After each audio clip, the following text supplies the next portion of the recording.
volta, queridos alunos, aqui na Fisicoquímica, seguindo nosso estudo de Fisicoquímica de superfícies, né? A gente vai sair um pouco de superfície, na verdade, né? Mas ainda entendendo aí as interações intermoleculares, né? Como que elas afetam moléculas, e hoje a gente vai trabalhar com macromoléculas, né? Macro, por quê? Porque são moléculas grandes, né?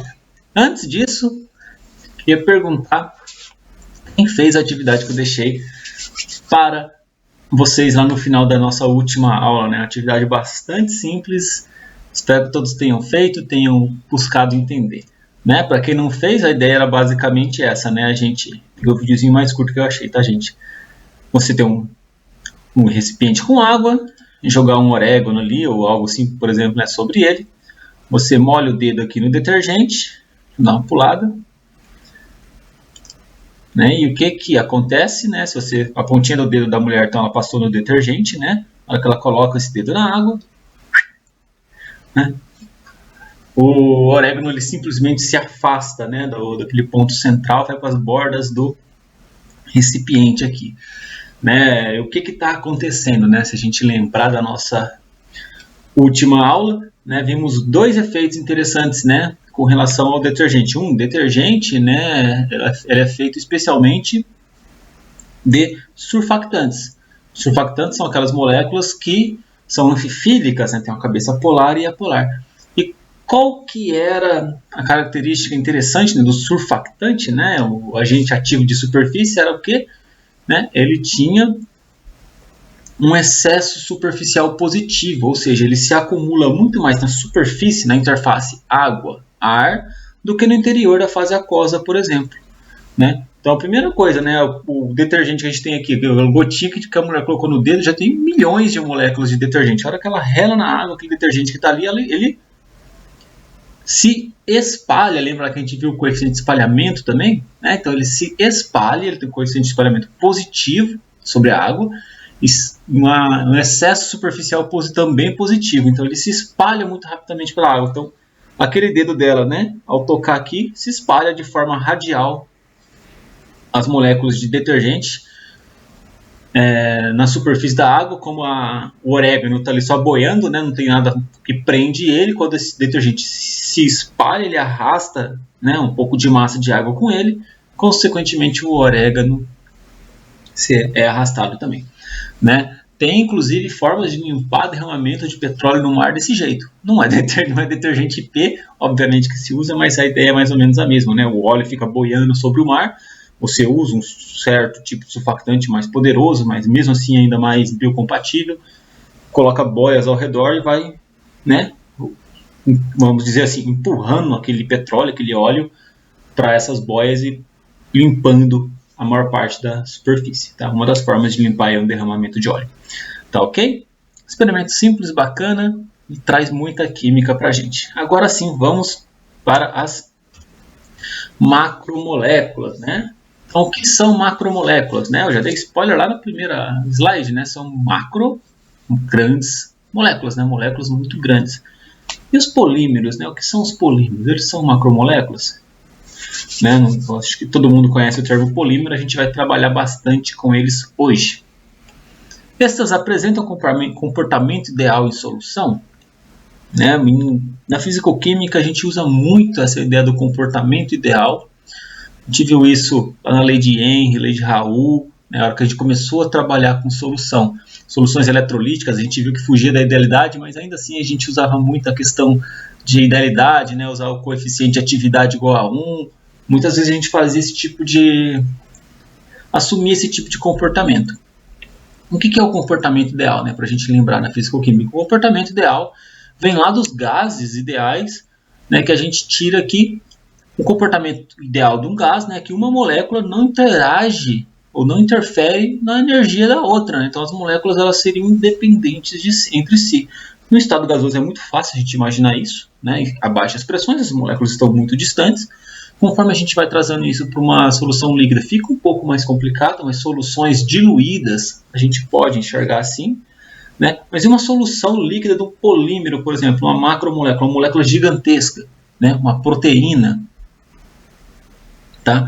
Como que faz, né?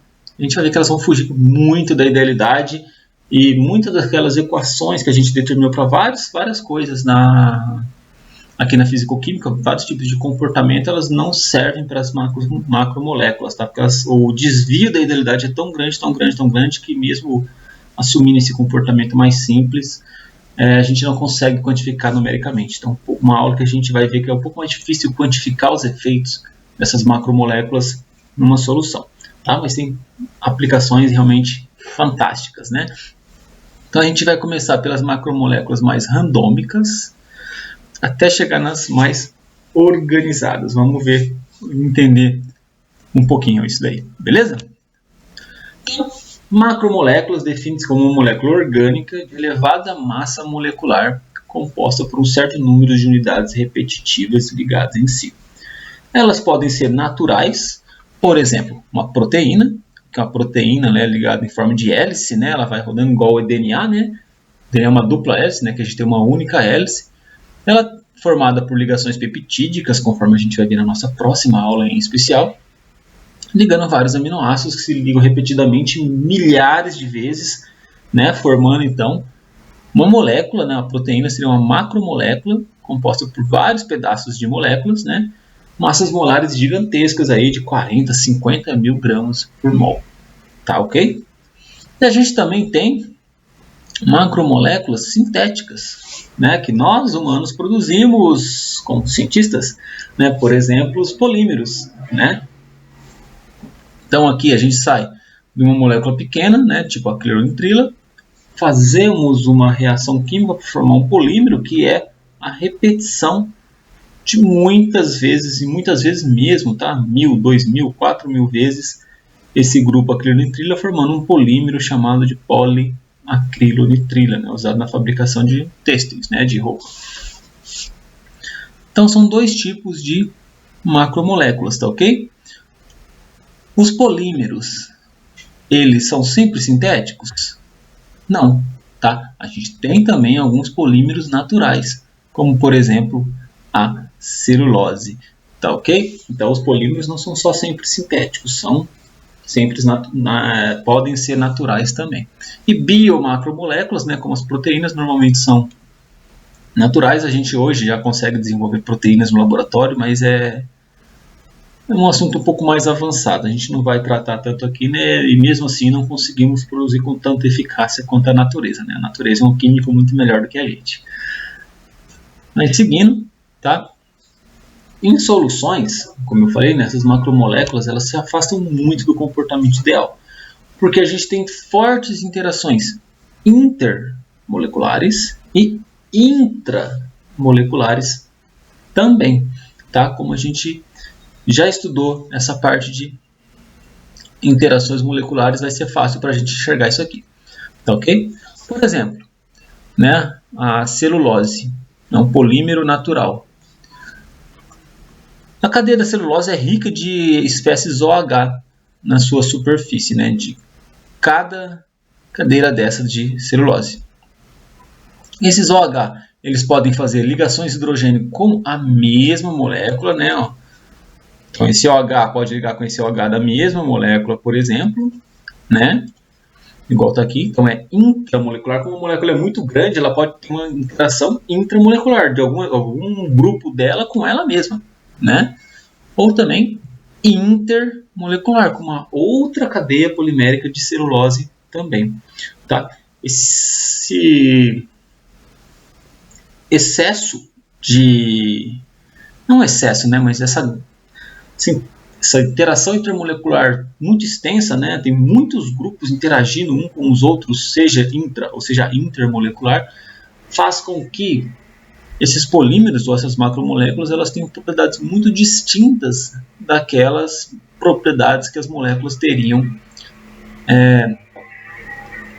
quando não estão na forma polimérica, né? Ou seja, por exemplo, uma única molécula dessa aqui em água solta, assim, sem estar numa cadeia polimérica, ela teria um comportamento muito diferente. Vai ficar um pouco mais fácil a gente enxergar isso com esse exemplo aqui. Tá? Aqui a gente tem o etileno, tá? Ele vem do gás etileno, né? C2H4. Quando a gente usa um processo de polimerização, que a gente vai ver como que é aqui na nossa aula ainda, a gente chega no polietileno, tá? Que é representado dessa forma aqui, que ele trata da repetição de N vezes, sendo esse N um número bastante grande, pode ser 1000, 4000, 5000, 10.000 vezes CH2CH2. Né? Vejam que é uma molécula bastante linear, como eu representei aqui. O etileno é um hidrocarboneto, né? O polietileno, consequentemente, também é um hidrocarboneto. O etileno, na temperatura ambiente, é um gás. E o polietileno? Né? Polietileno é um plástico. Né? A maioria dos nossos plásticos que a gente usa são de polietileno. Tá? Então, ele é um sólido na temperatura ambiente. E por que isso? Um etileno gasoso interagindo com outro etileno gasoso, a interação intermolecular dele vai ser forte ou vai ser fraca? Vai ser bem fraca, né? Até aqui o professor já deixou a colinha aqui, né? Uma interação do tipo de Van der Waals. Não é uma molécula polar, não tem grupos polares, não é uma molécula polarizável, né? Então vai ser o tipo de interação mais fraca que a gente tem. Só que essa interação ela é fraca a depender, né, o quão fraco ou não vai ser no conjunto todo vai depender da extensão dessas interações. Então, uma interação do um polietileno com um etileno com um etileno é fraquinha. Agora, essas interações do tipo de Van der Waals em cadeias poliméricas que se repetem 1000, 10.000 vezes, você vai ter 10.000 interações aqui, vamos, né, arredondar assim, mais 10.000 interações aqui. Isso aí torna, né, a extensão dessas interações bastante fortes. Então, a gente vê que saindo uma molécula que é gasosa no estado, na temperatura normal, né, aqui da nossa atmosfera, para chegar num estado sólido, né, quer dizer o quê? Né, o quanto essas interações intermoleculares, até então fracas, né, estão mudando a propriedade daquele material. Então isso é fantástico nos polímeros, né? A gente pode, através do design racional aí, do tipo de ligação química que a gente coloca, o grupo que a gente coloca aí, criar materiais mais diversos possíveis. Tá ok? A gente vai explorar um pouquinho melhor isso daqui aí na nossa sala, aqui na nossa aula. Tá ok? Vamos continuar então. Né? Então, as propriedades então, químicas e mecânicas das macromoléculas dependem dessas interações, podendo ser inter ou intramoleculares, tá? Normalmente as duas acontecem ao mesmo tempo. Bem como do tamanho da cadeia, da massa molar do polímero que compõe a molécula. Tá? Então a gente vai ver também, né, que a depender dos grupos que formam o polímero e depender do tamanho do polímero, a gente vai ter propriedades mais distintas uma das outras, tá ok? Assim, as propriedades de uma macromolécula dependem também do seu grau de organização e de quão polidisperso é a macromolécula, tá? Então a gente vê aqui, por exemplo, né, do jeito que o professor desenhou aqui, tem uma boa organização, né? As moléculas são muito próximas umas das outras, bem organizadinhas, isso vai dar um tipo de propriedade mecânica macroscópica que a gente vai ver. Tá? Se elas não tiverem dessa forma, de repente a propriedade macroscópica vai ser diferente. Mas uma coisa interessante da gente entender aqui é que os polímeros sintéticos, normalmente eles são polidispersos. O que quer dizer polidisperso? Quer dizer que eles têm uma variação na sua massa molar. Por exemplo, você vai lá, né, a Bayer vai lá, vai sintetizar lá um polietileno, né, a indústria vai sintetizar um polietileno. O controle sintético ele é um pouco complicado, a gente já vai ver isso também. Isso vai gerar o quê? Vai gerar cadeias poliméricas de tamanhos diferentes. Então eu posso ter uma cadeia polimérica lá de 10.000 gramas por mol de massa molar, posso ter uma cadeia de 8, posso ter uma cadeia de 6, posso ter uma outra cadeia de 9, tá? Porque a gente tem uma dificuldade sintética em controlar para que todas as cadeias do polímero que a gente cresça, ela cresça do mesmo tamanho. Então, em um polímero sintético, a gente vai falar, por exemplo, de uma massa molar média. Né? Então, a gente tem aqui 10, 6, 8, 9, vai ter uma massa molar média aí de uns 7.500 gramas por mol, por exemplo. Tá? E isso, né, então, a propriedade do nosso polímero vai depender dessa massa molar média, né? O quanto mais polidisperso vai estar isso aí, pior vai ser a propriedade mecânica do nosso polímero que a gente quer alcançar. Tá? A gente, quanto mais monodisperso possível, melhor. Tá ok? Já as macromoléculas naturais, falando em monodisperso, né, elas são monodispersas. Né? Uma proteína ela vai ter sempre a mesma massa molar. Tá? Uma enzima vai ter sempre a mesma massa molar. O DNA e assim por diante. Tá ok? Isso mostra como que a natureza ela é um químico sintético muito melhor que a gente. Né? Ela tem um controle muito maior que isso. E isso é extremamente importante, tá, gente? Porque nessas macromoléculas naturais, conforme a gente vai ver especialmente na aula que vem, estrutura é sinônimo de atividade. Tá? Então, uma determinada proteína tem uma determinada atividade porque ela tem aquela determinada estrutura. Se uma proteína, lá, a hemoglobina, não sei, ela variasse de massa molar no nosso corpo, então cada uma ia agir de uma forma, de repente, né? Não ia ter a função biológica que a gente deseja. Ok? É importante lembrar dessa questão do mono e polidisperso. Como está aí, então, monodisperso, uma única massa molar, polidisperso, uma distribuição de massa molar. Né? A gente fala sempre em massa molar média.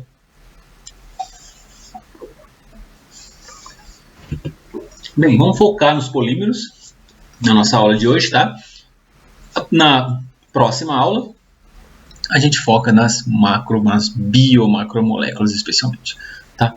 Então a palavra polímeros vem do grego poli, que significa muito, e meros, que significa partes, então muitas partes. Isso porque as macromoléculas desses compostos originam-se através da ligação de várias unidades de moléculas pequenas, denominadas monômeros. Então, como eu já dei o exemplo lá do polietileno, né, a gente sai do etileno, que é um gás. Esse vai ser o nosso monômero. E a gente vai ligar um etileno no outro, vai ligar um etileno no outro, outro etileno, outro etileno, outro etileno, e assim por diante, né? Até formar uma cadeia gigantesca de etilenos, um ligados no outro aí. Então, muitos etilenos, né? Polietileno, aí vem o nome do polímero, né? Então, os nomes dos polímeros normalmente vêm, né? São poli, e o nome do mero dele, né? Do monômero dele, polietileno, tá ok? A gente tem homopolímeros, que são formados a partir de um único monômero, como o polietileno, o próprio polietileno, ou o poliestireno. Tá? O poliestireno sai dessa estrutura aqui. Veja que ao invés de um hidrogênio eu tenho um anel benzênico aqui. E olha a diferença do produto que eu tenho. Né? Ao invés de um plástico eu tenho o isopor. Né? Poliestireno ele é isopor. Já para a gente começar a enxergar essa questão, né, de como a estrutura química vai nos gerar essas propriedades mecânicas macroscópicas, né? Esse grupo, polietileno, ele é retinho, né? Igual eu tinha colocado na outra lá. Você forma uma coisa bem retinha e consegue empacotar um no outro, né? Agora, o poliestireno, devido a esse anel benzênico aqui, você tem lá um trambolhão pendurado. Então, uma cadeia, vai ser difícil uma cadeia interagir com a outra. Por quê? Porque tem esses trambolhões aí, que são esses anéis benzênicos pendurados aí. Isso vai fazer com que uma cadeia fique muito distante uma da outra, tá? Nessa distância entre as cadeias a gente tem moléculas gasosas preenchendo esse espaço, né? Dessa distância entre uma cadeia e outra, certo? Formando aí um material bastante leve, tá? E que é bastante interessante, né? Porque também possui uma baixa capacidade de transferir calor, tá? Ou uma alta capacidade calorífica, para falar nos termos mais da fisicoquímica, ok? Olha que interessante, né? E a gente tem também copolímeros. Copolímeros são formados por mais de um monômero. Então eu faço reagir um monômero de para-benzenodiamida, né, com outro monômero do ácido terrefitálico e formo esse polímero aqui. Note que ele veio, né, dessa molécula mais essa molécula aqui, formando esse tipo de ligação. Esse polímero aqui é conhecido comercialmente como Kevlar, né? Ele é usado para blindagem. Ele é mais leve que metais, né? Metais podem ser, por exemplo, um colete metálico para te servir como blindagem. Ele é mais leve que metais, mas tão resistente quanto, né? Então, uma propriedade completamente diferente desse aqui e desse aqui. E também dos seus monômeros constituintes, né? Olha que fantástico. Então, a área de polímeros, ela assim, é uma área extremamente vasta. As combinações que a gente pode fazer entre diferentes monômeros são praticamente infinitas, né? E com isso a gente consegue criar cada vez mais produtos diferentes, tá? Então, muita coisa é polímero. O mouse do professor é polímero, a borrachinha aqui é um polímero, a capinha do celular do professor é um polímero. Isso aqui não, isso aqui é metal, né? Mas a tampinha aqui é um polímero.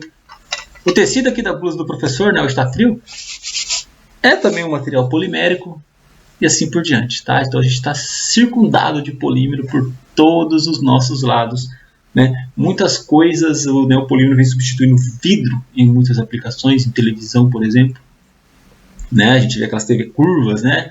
Que lá não é um vidro, é um polímero que imita o vidro, né? Só um dos muitos exemplos que a gente pode usar aí, tá ok? A lataria do carro, né? Hoje não é mais lata, né? Hoje é polímero também, boa parte dela, e assim por diante. Bem, vamos dar uma pensadinha no mecanismo de polimerização, né? Então, como que eu vou transformar, por exemplo, um polipropileno, um propileno, num polipropileno, por exemplo, tá? Não vou me afundar muito aqui na parte de mecanismo de reação, tá, gente? Tem N mecanismos, né, como uma química orgânica, tá? Vou só passar o mais básico aí, só para a gente ter uma ideia de como que a cadeia cresce, tá ok? O mecanismo da síntese de um polímero, então, a partir do seu monômero, depende da geração de espécies radicalares no meio. Não é a única forma, mas é a forma mais usada até hoje, tá? Para a maioria dos polímeros aí, os quais irão propagar a cadeia polimérica. Então, vamos olhar aqui para o etileno, né? Um pouquinho mais fácil. Então, eu gero um radical livre ali, uma espécie radicalar no meu meio, né? Um processo que a gente chama de proiniciação. Esse radical, né? Ele vai ser atacado pelos elétrons, né? Essa densidade eletrônica grande que a gente tem aqui numa dupla ligação. Forma a ligação, o outro elétron daqui da dupla ligação vem para o carbono, a gente faz um radical. Esse radical é atacado, né, pelo elétron da dupla, a dupla volta, forma um radical. E a gente vai fazendo isso N vezes. N vezes. Então o radical ataca um, ele cresce. Né? Estava aqui pequenininho, atacou um, cresceu um pouco mais, formou esse radical, atacou de novo, cresceu um pouquinho mais. E essa reação vai seguindo. E essa molécula antes pequena vai crescendo, até se tornar uma macromolécula. Até um ponto onde a gente tem o encerramento. Como se dá um encerramento normalmente? Ou uma espécie dessa que está crescendo com um radical é atacada por uma outra espécie que tem um radical, esses dois radicais se juntam e formam uma ligação química, tá? Compartilhamento desses dois elétrons aí. Ou a gente pode industrialmente colocar, depois de um determinado tempo, colocar alguma espécie que vai suprimir esses radicais e encerrar a reação também, tá? E existe uma outra possibilidade aqui no polietileno, por exemplo, né? Eu tenho uma cadeia, por exemplo, aqui que está crescendo, nesse sentido aqui assim, e tenho essa outra cadeia que está crescendo aqui, com esse radical. Olha que loucura, esse radical aqui, ele pode atacar esse elétron da ligação carbono e hidrogênio, formar um radicalzinho aqui. Encerrou o crescimento dessa cadeia aqui, né? Porque esse elétron veio para cá, só que a gente formou um novo radical aqui. Esse novo radical aqui pode atacar uma outra cadeia e começar a fazer um crescimento lateral, um crescimento ramificado. Lembra que eu mostrei o polietileno? E ele estava todos assim, né? Uma cadeia bem linear lá. Mas a gente pode ter essa ramificação de cadeia por causa do mecanismo de reação. Então, isso é uma das causas do porquê a gente não consegue, ou é muito difícil a gente obter polímeros monodispersos. Porque esse crescimento de cadeia aí que a gente vê, tá? Com o radical especialmente, ele é um pouco incontrolável, né? É muito difícil a gente controlar o radical. O radical é uma espécie muito reativa, tá? Então, o grande segredo na síntese do polímero não é só escolher os monômeros que a gente vai confeccionar, mas escolher um método de síntese correto, né? alguns parâmetros, quanto de iniciador eu vou usar, né? Quanto de radical eu vou ter no começo, qual vai ser a velocidade da minha reação, eu vou fazer uma reação mais rápida ou mais lenta, né? Se eu fazer uma reação mais lenta, eu tendo a ter maior controle sobre a polidispersidade do meu polímero, mas formar polímeros maiores. Se eu quero formar um polímero menor, a depender da aplicação que eu quero, né, eu tenho que usar uma outra condição. Então, o segredo está nesse balanço de como a gente vai fazer isso aí. Tá? E o que, obviamente, não é nem um pouco fácil. Pequeno exemplo para a gente entender, né, como que é complicado fazer esse tipo de aplicação industrial, né? Como que as indústrias vão se desenvolvendo também para criar produtos cada vez mais interessantes, mas como isso também tem um custo, né, de desenvolvimento. Tá ok? Vamos dar uma olhada em algumas propriedades dos polímeros, né? Temos polímeros termorrígidos e termoplásticos, por exemplo. Né? Termoplásticos podem ser moldados várias vezes devido à fluidez de suas cadeias na estrutura polimérica. Esse tipo de polímero possui macromoléculas normalmente lineares que podem ou não conter pequenas ramificações. Tá? Então, um polímero... com a capinha aqui do professor, né? Ó, a gente vê que ele pode ser moldado. Se eu for lá no fogo, colocar ele perto do fogo, né, ele começa até a derreter, fica mais mole. Se eu colocar ele no congelador, ele vai ficar mais duro. Tá? Ele é desse tipo de polímero termoplástico. Pensando em plástico, vamos pensar no plástico, sacolinha plástica, né? Tipo polietileno mesmo. Tá ok? Ela é bastante mole, certo? A depender um pouco da estrutura. Temos dois tipos de polietileno. Polietileno de baixa densidade e polietileno de alta densidade. Polietileno de alta densidade é um polietileno que é mais caro, porque ele é produzido com um controle sintético muito maior. Por quê? Porque ele é produzido de uma forma que a gente evita aquela ramificação, aquele crescimento de cadeias laterais. Com isso, as moléculas de polietileno podem ficar muito mais próximas uma das outras. Como elas ficam muito mais próximas uma das outras, né, elas vão ter alta densidade, né, maior massa num certo espaço de volume ali. E vão ser muito mais rígidas. Então, um polietileno de alta densidade, pega aquelas garrafinhas, tipo aquelas garrafinhas da Tupperware, sabe, que são mais duras, aquelas garrafinhas de água, tomar água que são mais duras, né, são polímeros termoplásticos ainda mais de alta densidade. Né, se aumenta a cristalinidade também daquele polímero. Já polímeros, uma sacolinha plástica lá do mercado lá, pode ser feita, por exemplo, de polietileno de baixa densidade. Tá? Essas cadeias lineares evita, né, com que a gente tenha uma interação muito forte entre duas cadeias, né, porque elas vão estar um pouquinho mais distantes uma das outras, então elas vão ocupar uma certa massa, vai ocupar um volume maior do que uma certa massa de polímero de baixa densidade, então eles vão ser mais leves e, consequentemente, né, como tem menos essas interações intermoleculares aqui, elas vão ser também mais maleáveis, tá ok? Temos polímeros termorrígidos, né, que, quando formados, eles vão formar uma rede tridimensional reticulada. Né? Aqui a gente está enxergando em 2 dimensões, mas a gente pode enxergar em 3 dimensões. Né? Por exemplo, esse polímero aqui, que é conhecido como baquelite. Tá? Então, ele é um polímero muito rígido, um alto grau de cristalinidade, tá? Que é usado, por exemplo, em cabo de panela. Né? Então, é interessante, né? Imagina se a gente usasse em cabo de panela um polímero que ele é termoplástico, né? Começa a esquentar, o polímero vai ficando mais mole. Se ia pegar o cabo da panela, ia estar mole. Né? Horrível, né? Então, a gente tem que usar um tipo de material que seja termorrígido, que não sofra essa ação da temperatura. Por quê? Porque esse retículo formado devido às ligações intermoleculares, né, e a estrutura tridimensional dessa molécula aí, impedem com que haja uma certa mobilidade nessas cadeias poliméricas conforme a gente aumenta ou diminui a temperatura. No caso da baquelite, né, outro ponto favorável para ela é que, ela é leve, e 2 é que né, ela é termorrígida, né, não afeta com a temperatura, e 3, ela também não conduz bem calor. Né, se a gente pegasse aqui, por exemplo, um cabo de metal, né, o metal conduz muito bem o calor. Você vai pegar no cabo de metal ali, você acaba queimando a mão junto, né, porque a panela esquenta o cabo. Tá? Então, esse tipo de cabo, esse tipo de material é interessante também por essa baixa condução de calor que ele tem. Tá ok? Então vejam, né, que interessante, né, como que a estrutura vai determinando aí o tipo de propriedade que a gente pode ter. Então, vamos continuar com essas propriedades mecânicas dos polímeros, tá?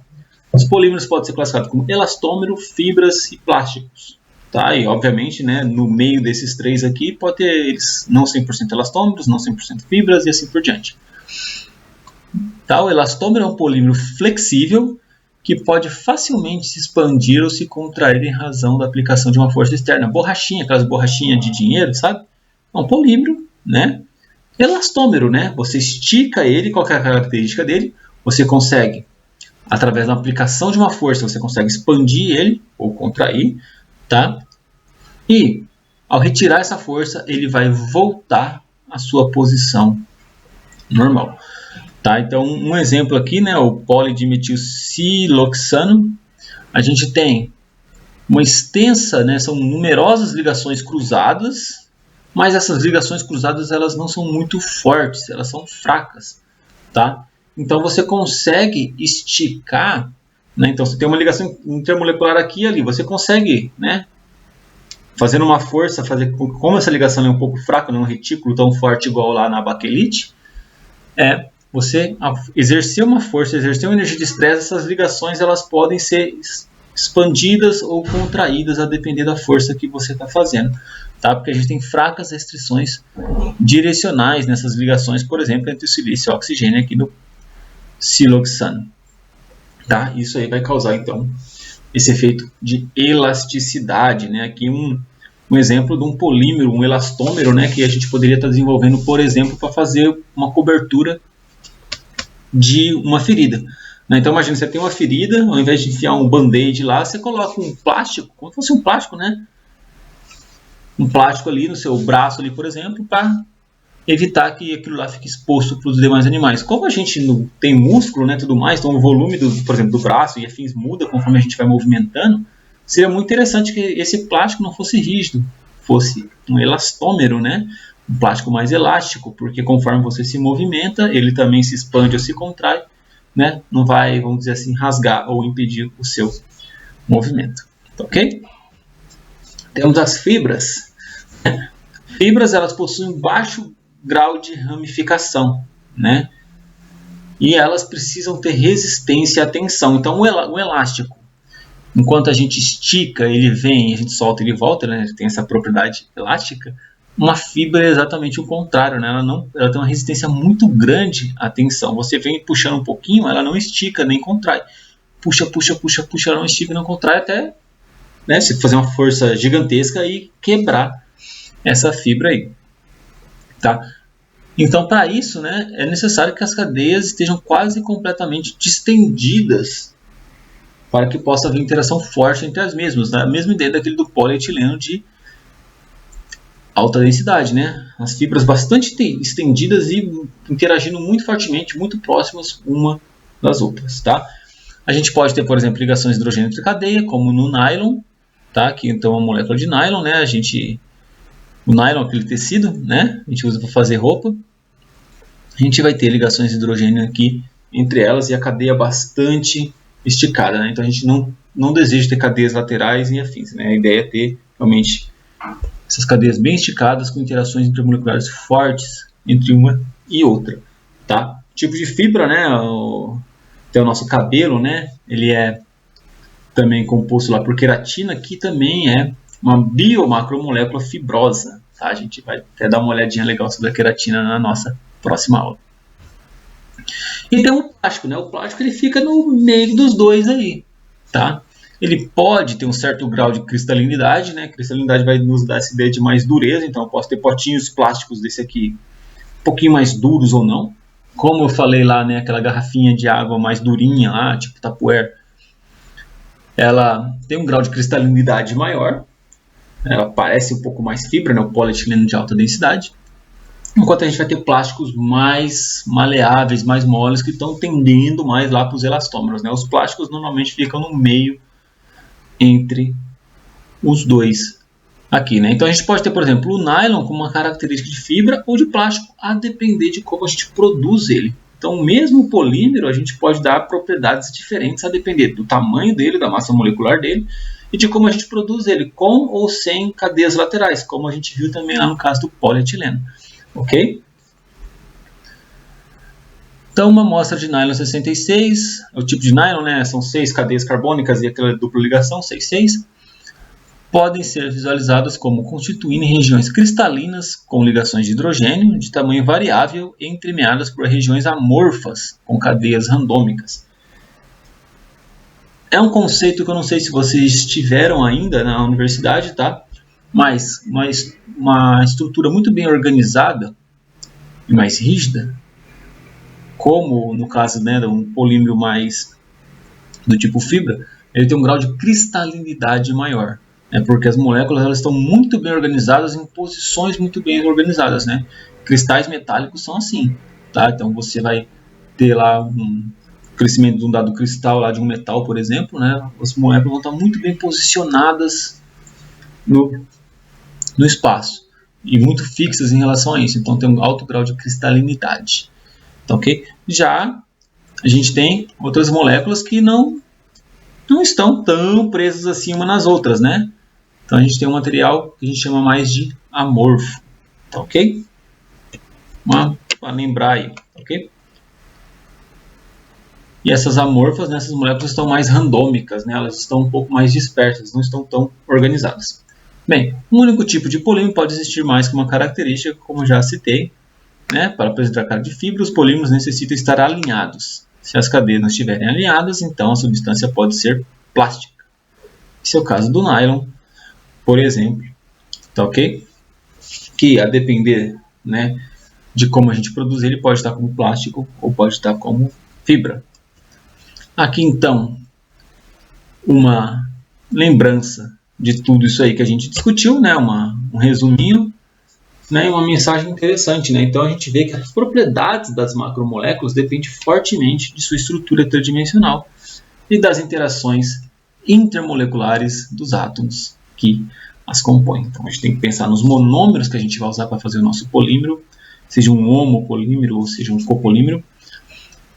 Como a gente vai crescer esse polímero, com cadeia lateral ou não, com ramificação ou não, né? E como isso vai afetar o quanto a gente vai crescer ele, né, a massa molar, para ver como isso vai afetar a propriedade desse polímero, tá? E a propriedade desse material que a gente está desenvolvendo.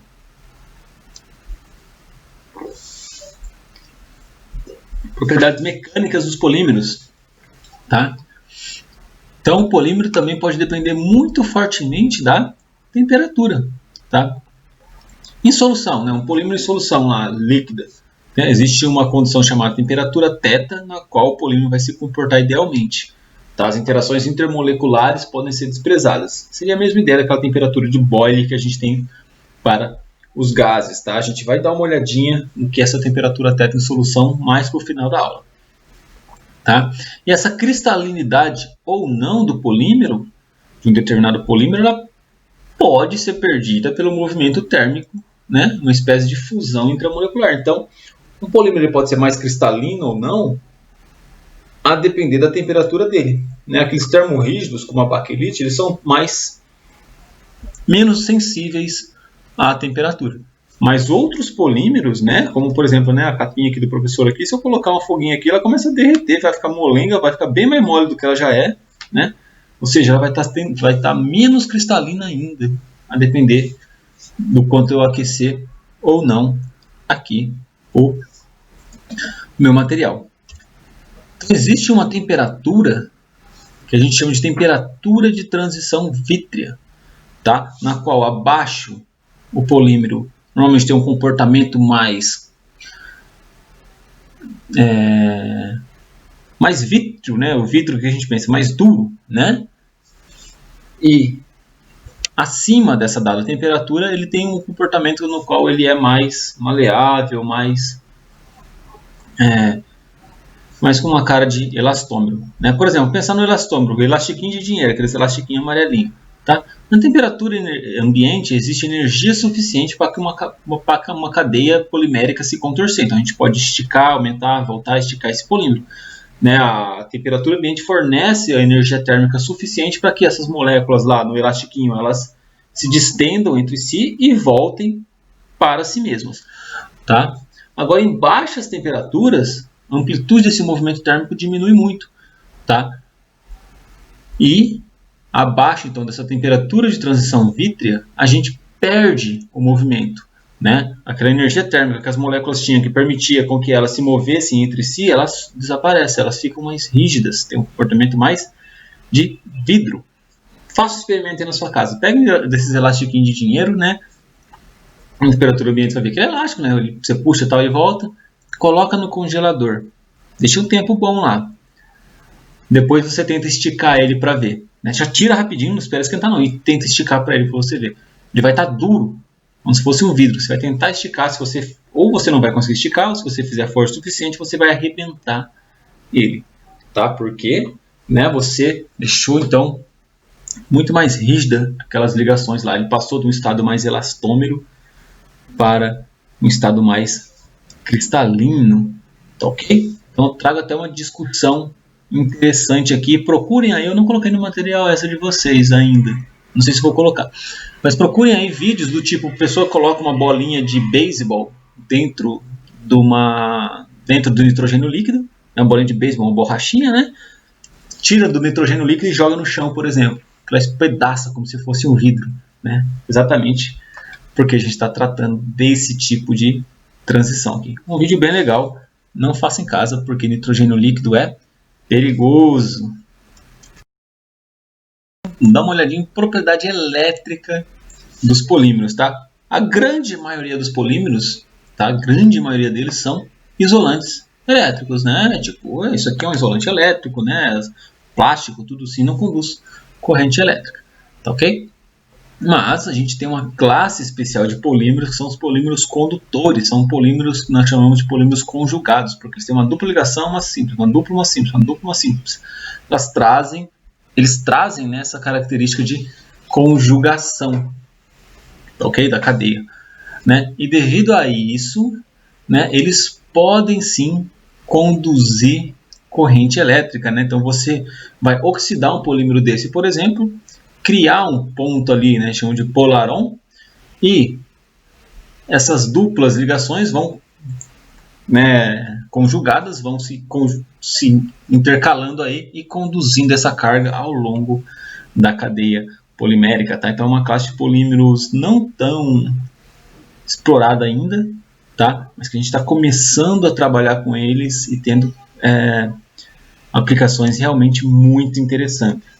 Tá? Então, atualmente, né, são empregados em uma série de dispositivos, como eletrodos de bateria, capacitores elétricos e sensores, né? Sensores químicos, sensores elétricos, sensores de luz, LED, OLED sendo feito, né, o OLED, que é o Organic LED, sendo feito com esse tipo de material aqui, tá? E sendo usado para painéis solares, por exemplo, né, emissores de luz, uma série de aplicações interessantes. Então, é um ramo, uma tecnologia bastante promissora, tá? Que a gente pode fazer, inclusive, né, trabalhar com ele na escala nanométrica, né, fazer dispositivos eletrônicos com escala nanométrica. Aqui no departamento de química da nossa universidade, a professora Laura trabalha bastante com esse tipo de polímero, né, só por um comentário aqui, eu e ela estamos desenvolvendo alguns projetinhos legais aí para criar sensores, né, para pesticidas e outros tipos de espécies com exatamente esse tipo de característica. Então, um sensor que você coloca uma amostra de solo lá, ou né, um líquido de uma amostra de solo, você joga lá, ele vai dar um sinal elétrico, uma resposta elétrica, que pode indicar ou não se tem um excesso de pesticida naquela água no rio, no solo e assim por diante. É bastante interessante aí. Bem, vamos lá, né, os polímeros, né, determinação de tamanho e forma, né, existem diferentes técnicas experimentais que nos permitem determinar uma massa molar do polímero. A gente já viu que ela é bastante importante a gente entender essa massa molar, ela vai determinar também as propriedades e a forma dele, né? Se ele vai estar mais renovelado ou não, se ele vai estar mais estendido ou não, né? Então, um polietileno mais estendido vai ter um certo tipo de propriedade, mais rigidez, um polietileno mais globular ali, né? Menos estendido, menos empacotado, vai ter outro tipo de propriedade, tá? Um jeito da gente calcular, dois jeitos da gente calcular essa massa molar é a massa molar média numérica, tá? Então a gente vai ter 1 dividido pelo número total de moléculas, né, e a somatória, tá, do número de moléculas e a massa molar de cada molécula. Então a gente pega, como se a gente pegasse cada molécula, né, a massa molar daquela molécula, e vai somando, né, dividido pelo número total de número total de moléculas aí, perdão. Temos um outro tipo de medida, por exemplo, a massa molar média ponderal. Tá? Então, medidas diferentes, experimentais, vão dar massas molares diferentes. Então, é um pouco difícil determinar a massa molar de um polímero, por exemplo. Tá? Além dele ser polidisperso, né? Então, medidas diferentes vão dar valores ligeiramente diferentes, aí, conforme a gente vai ver até no exemplozinho aqui. Tá? Então, essa aqui é feita pela massa total da amostra, né? Então, a média aritmética das massas molares e das massas de cada amostra de polímero aí. Então, se a gente vê aqui, por exemplo, ó, a gente tem uma distribuição de massas molares com um determinado polímero, tá? E cada uma vai dar um valor, né? Então, a massa molar média numérica, ela está bem no centro aqui. Ela vai dar o centro, não é bem o centro, né? Vai dar o ponto mais alto aqui da nossa distribuição, tá? Mas notem que a nossa distribuição ela não é simétrica, né? Esse lado aqui ele é um pouquinho maior do que esse lado aqui. Então, dependendo do polímero, ela pode ser bem desigual esses dois lados aqui. Enquanto a nossa média molar média ponderal vai dar aqui. Né? E a massa molar média real da mistura dos polímeros pode estar algo em torno entre esses dois aqui. Por isso, a gente usa também muito na área de polímeros um termo chamado de índice de polidispersidade. Os polímeros não são polidispersos, então a gente usa índice de polidispersidade. Quanto maior esse índice de polidispersidade, quer dizer que mais disperso é o polímero. E isso vai trazer propriedades diferentes ou não para aquele polímero. Né? Como eu falei, o polietileno lá de alta densidade que a gente estudou, ele vai ser bem pouco polidisperso, ele não tem muita cadeia lateral, tal. E o preço dele vai ser 1 também. Né? Agora, um polietileno feito com menos cuidado experimental, tá? Pode ser propositalmente esse menos cuidado para dar a propriedade que a gente quer. Ele vai ser mais barato, mas vai ser mais polidisperso também, né? Vai ter aquelas cadeias laterais e tudo mais, né? Vai trazer um outro tipo de propriedade, vai ter um índice de polidispersidade um pouquinho maior. Vamos no exemplo que está no livro do Atkins para calcular isso aqui, tá ok? Então ele está lá, ó. Determine as massas molares médias numérica e ponderal para uma amostra de policloreto de vinila a partir dos seguintes dados. Tá? Então, ele tem um intervalo de massas molares entre 5 e 10 kg por mol. Tá? Não é grama por mol. Então, pode ser 5.000 a 10.000 gramas por mol. Prestem atenção nas unidades né, com esses polímeros. Muitas vezes vai estar como quilograma por mol e alguma outra coisa por grama. Então, fica só um pouquinho atento com isso, tá, gente? Uma outra unidade muito comum é Dalton. Né? Então, um polímero com massa molar média de 5.000 Daltons. Né? Ou 5.000 gramas por mol também. Massa molar média no intervalo, exatamente a média do que está aqui, né? Massa da amostra no intervalo. Então, de alguma forma, você tem uma peneira que você consegue separar. Se você pega uma amostra grande de polímero lá, né? Vai um monte de moléculas de polímero, você tem uma peneira que você consegue separar diferentes massas molares desse polímero. Então, eu tinha lá uma massa molar média de 7,5 e eu tinha 9,6 gramas dessa amostra, né, com essa massa molar média aqui flutuando entre 5 e 10. Veja que são sempre intervalos. Tá? Como que a gente vai calcular essas massas molares? Primeiro, a gente tem que calcular o número de mols em cada intervalo. Lembra, o número de mols é massa sobre massa molar. Tá? Então, a gente faz isso e com isso vamos calcular. Já coloquei aqui a resposta do livro. Tá?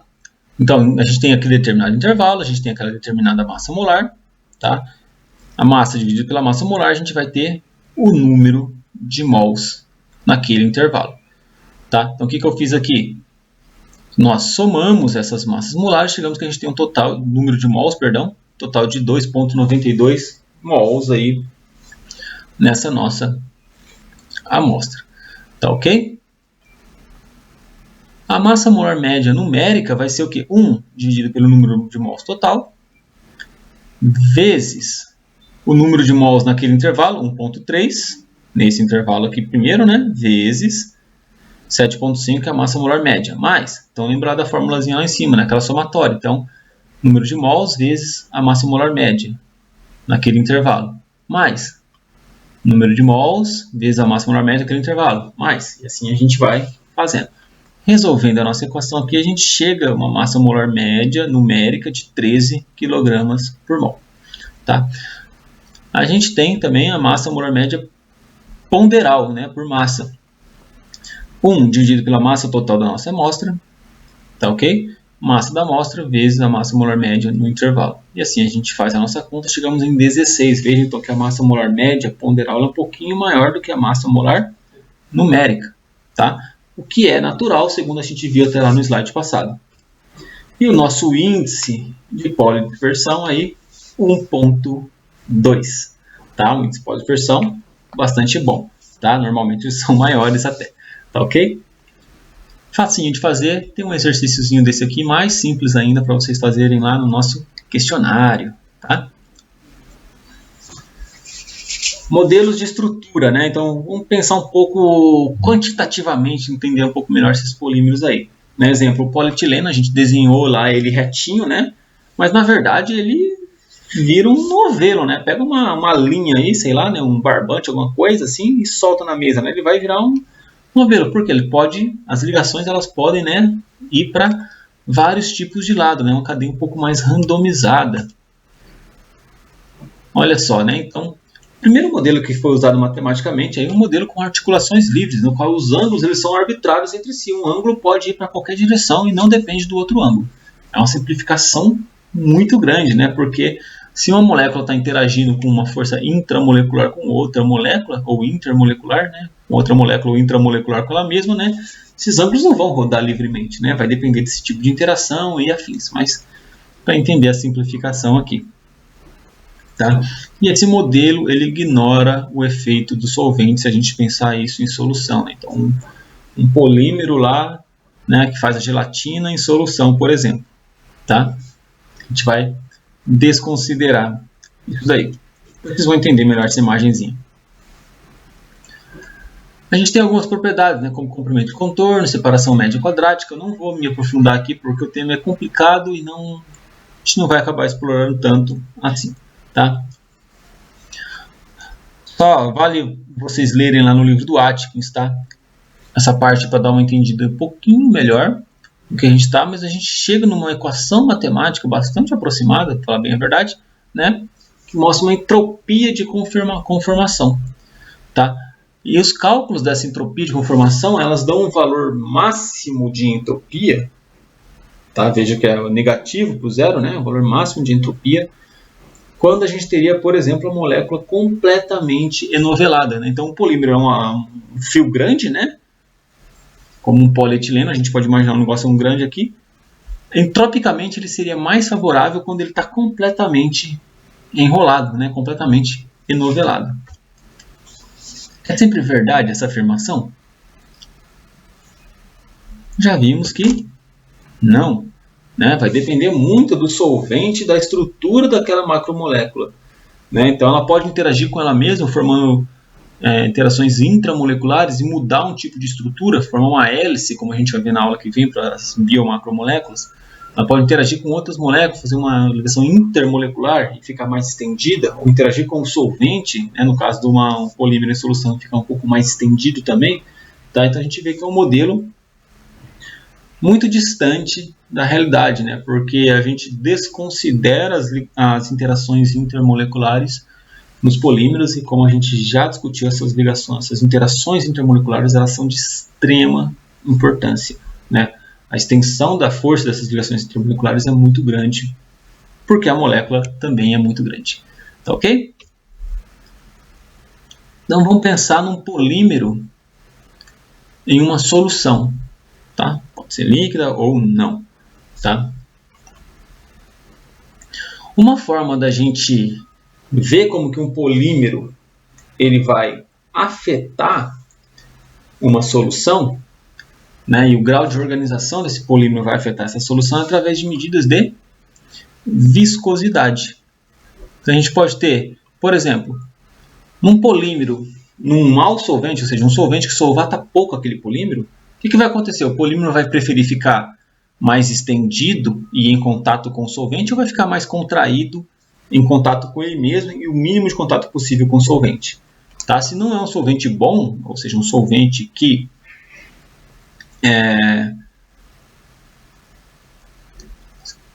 interaja bem, né, com as moléculas daquele polímero, ele vai ficar bastante novelado, vai ficar pequenininho novelado. Por quê?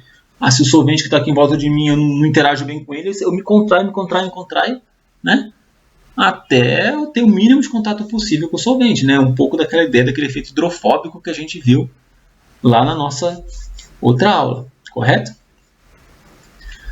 Já um bom solvente, né? Então, olha só, um solvente bom me solubiliza muito bem a minha molécula, né? O polímero vai ficar mais relaxadão, mais esticadão lá. Por quê? Porque para ele pode interagir muito bem com o solvente, tá? Então, quanto mais interação com o solvente, melhor, né? Então, pensar um polímero bastante hidrofílico aí na água, ele vai ser solúvel, vai ficar bem mais esticado. E existe uma condição chamada de condição θ, ou solvente θ, tá? Depende da temperatura, tá? Na qual o polímero obedece àquela descrição matemática que eu passei ali atrás, né? Que a gente citou ali no slide passado, do novelo não perturbado, né? Então o polímero ele se novela espontaneamente até um certo tanto, não muito, mas não pouco, tá? Porque isso vai aumentar a entropia de conformação, conforme a gente viu nesse modelo matemático aqui. Tá ok? Por quê? Porque nesse caso, no caso da condição θ, do solvente θ, aí sim é como se o polímero não estivesse percebendo a presença do solvente ali. Tá? Mas a gente pode calcular esse tipo de coisa. Tá? A gente vai ver como fazer isso de forma bastante legal através da equação de Mark-Howing, né, que vai determinar a viscosidade de um polímero, vai depender da massa molar dele, tá? Uma constante K e uma constante A. Esse Vzinho aqui, gente, vem de viscosidade, então é uma massa molar viscosimétrica, né, determinada por viscosidade. K é uma constante que depende do solvente e do polímero e da temperatura. A também, tá? Mas esse A depende da fórmula do polímero que ele está lá. Se A igual a zero, ele é uma esfera rígida não solvatada, esse tipo de coisa, quer dizer que uma constante A muito próxima de zero com um determinado polímero num determinado solvente, quer dizer que aquele solvente não é bom para aquele determinado polímero. Isso é importante para a aplicação industrial, tá? Disso daí, tá? Se A igual a 0,5, a gente está nessa chamada condição θ, a condição ideal. Se ele é maior que 0,5, a gente tem esse novelo expandido, que seria isso aqui, um bom solvente. Tá? Então, o polímero ele se sente confortável, ele se expande naquele solvente ali.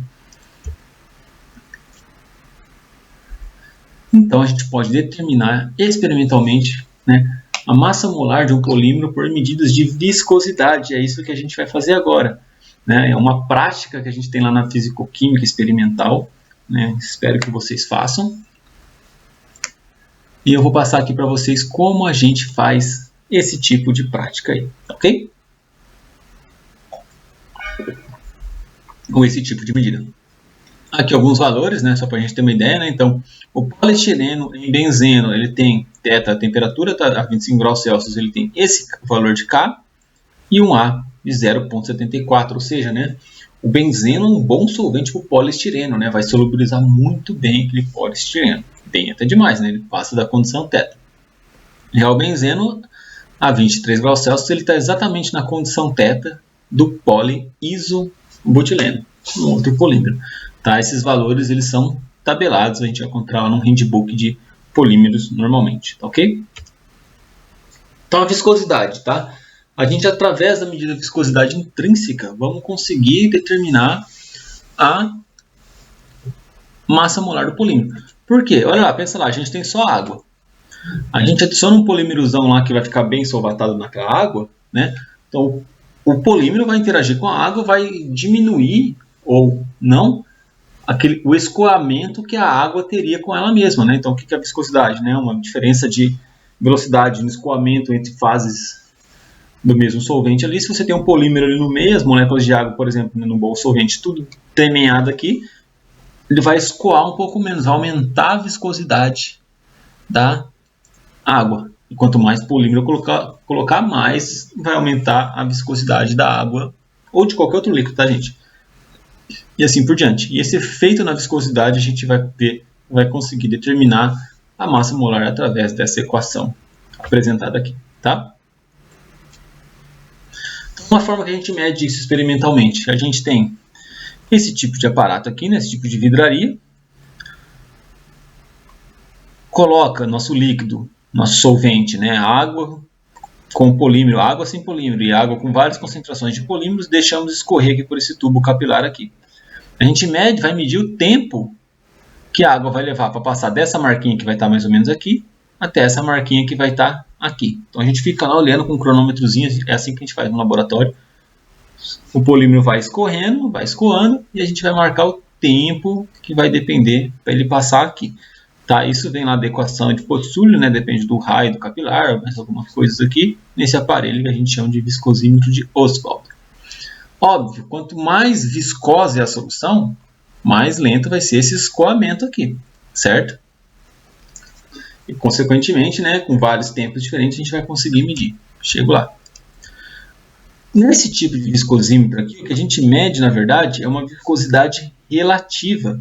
Por quê? A gente não vai medir diretamente a viscosidade do nosso meio e a viscosidade da nossa solução. A gente vai medir o tempo de escoamento do nosso meio e da nossa solução, né? Então a gente faz uma medida desse tipo de tempo aqui. Vocês vão enxergar aqui. Com essa viscosidade relativa, a gente consegue calcular o que nós chamamos de viscosidade específica, tá? Então, viscosidade relativa menos 1, essa é a viscosidade específica para esse tipo de experimento, tá? Tem um exercício lá no questionário de vocês que a gente vai ter já dado a viscosidade. Aí vocês vão usar essa relação aqui, tá? A viscosidade da nossa solução com o polímero menos, né, a viscosidade só do solvente puro dividido pela viscosidade do solvente puro, tá, ok? Então depende do tipo de medida. O viscosímetro de Ostwald, como a gente mede a diferença entre os tempos de escoamento, a gente vai sair com essa unidade de viscosidade relativa e depois a específica. Como a gente vai fazer? Olha só, então aqui são dados reais do experimento, tá, gente? Então eu tinha a solução lá de polietileno glicol, que é esse polímero aqui, em água. Tá? Veja com polímero com oxigênio, OH aqui no final, tá?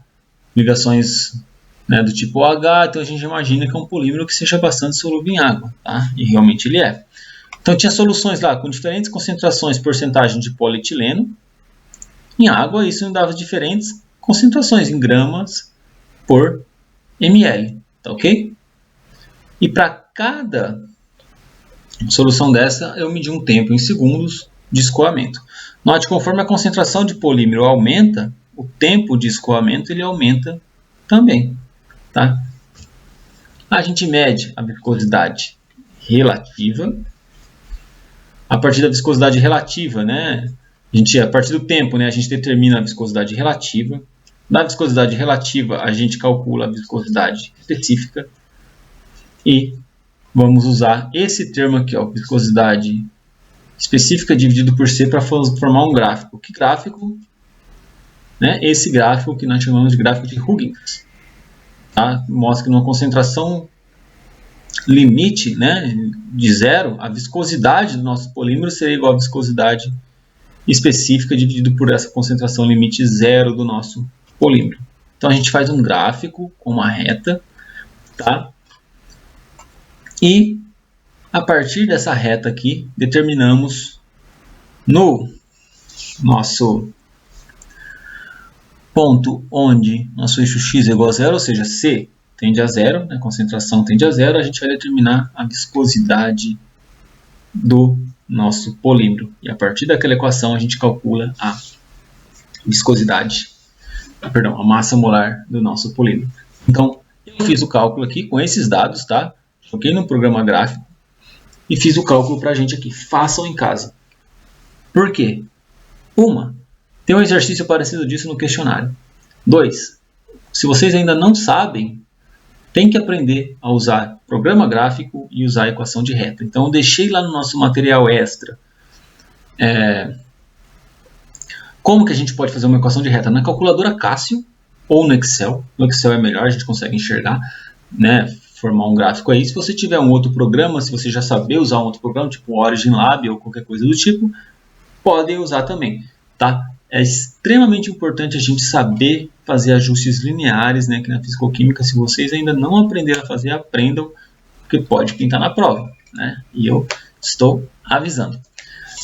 Então, eu fiz o gráfico aqui, né, da viscosidade específica pela concentração, cheguei com essa dispersão de pontos, fiz a equação da reta, a melhor reta. Veja que ela não é uma reta muito boa, tá? O nosso coeficiente de ajuste aqui da nossa reta aqui, R quadrado é 0,93, o ideal é da 0,99 para mais, tá? Mas por quê?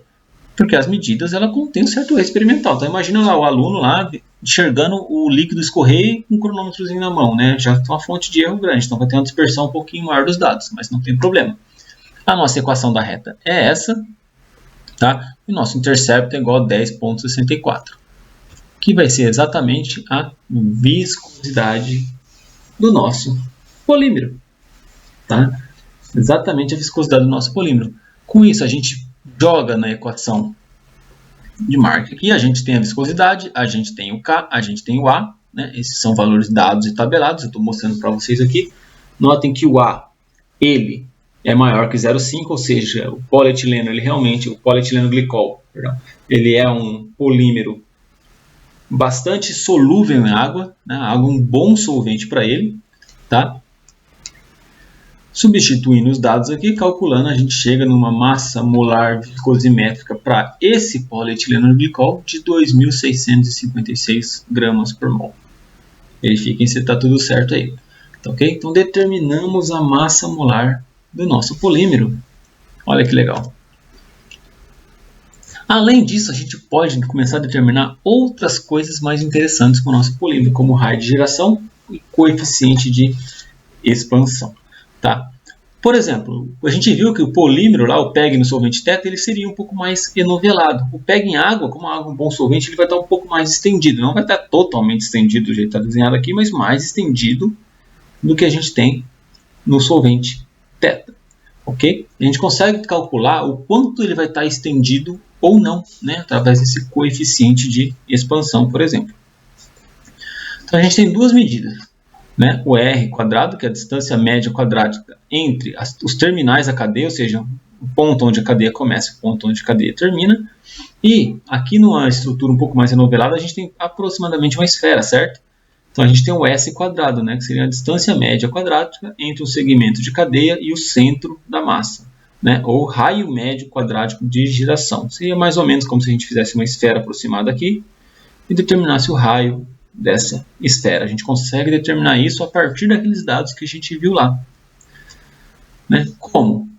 Bem, a gente vai precisar saber os valores de viscosidade para aquele mesmo polímero num solvente teta. No caso do PEG, o solvente teta é uma solução aquosa de sulfato de potássio 0,4 mol por litro, tá? A gente tem aquele K e o A igual a 0,50, condição teta, e vamos lá calcular.